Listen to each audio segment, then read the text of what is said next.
Hi, it's Diana. I found a really cool way to do inkjet transfers.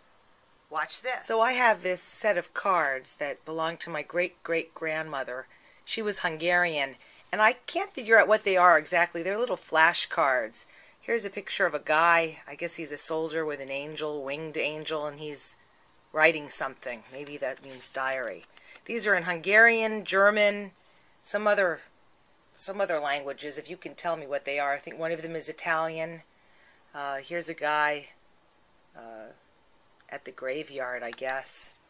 A lot of these are kind of dour. Here's a pope, I think. Here's someone at the graveyard, looking sad. Here's someone, a grave digger. Who knows what these cards were? But anyway, this is what I did. I put a bunch of them in my scanner. Here's my scanner. I scan them. I put them in Photoshop. There's Photoshop. And then I reversed them. It's really easy to do in Photoshop. You just flip them.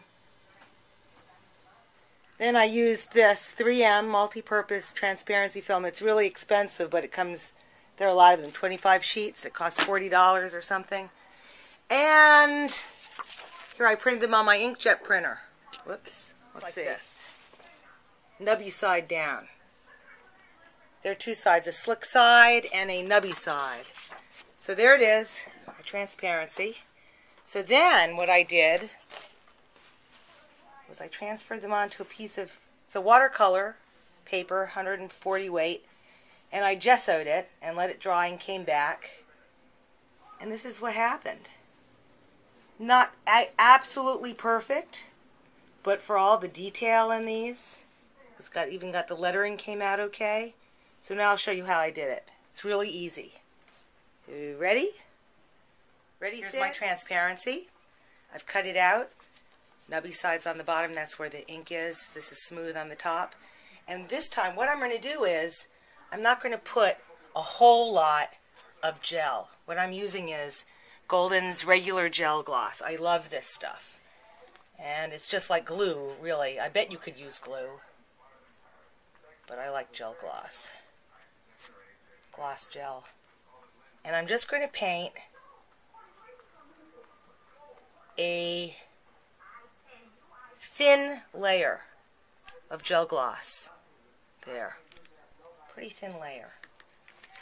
Then I'm going to take my transparency. She's sad. And I'm going to put it right there. Right down.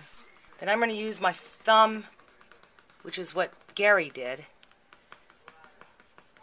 to start laying that ink into the gel medium. I'm doing it very gently. And see, this is where I think a thin gel, a thin medium, is a lot better, because that ink isn't going to get too wet, and it's going to work pretty well. Then I use a spoon, and now I'm going to go around and around in little circles. I'm going to try to get that beautiful color onto the medium and on my paper. And this is watercolor paper. It's just a sheet of 140 weight that I gessoed and let dry. So that's pretty easy. Maybe I'll try it with acrylic paint and see if that works better or worse. Now, Gary went away and would come back. I'm just going to keep on doing this. It's kind of thick paper, so you really can't feel it that well.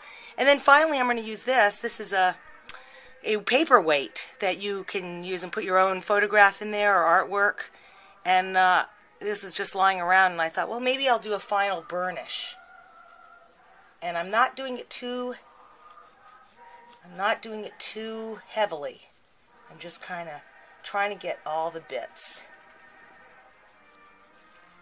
And you can see how delicate this is. And now, I'm not going to go away for very long. Guess what I'm going to do? I'm going to try to take off this paper right now and see what happens. Ready?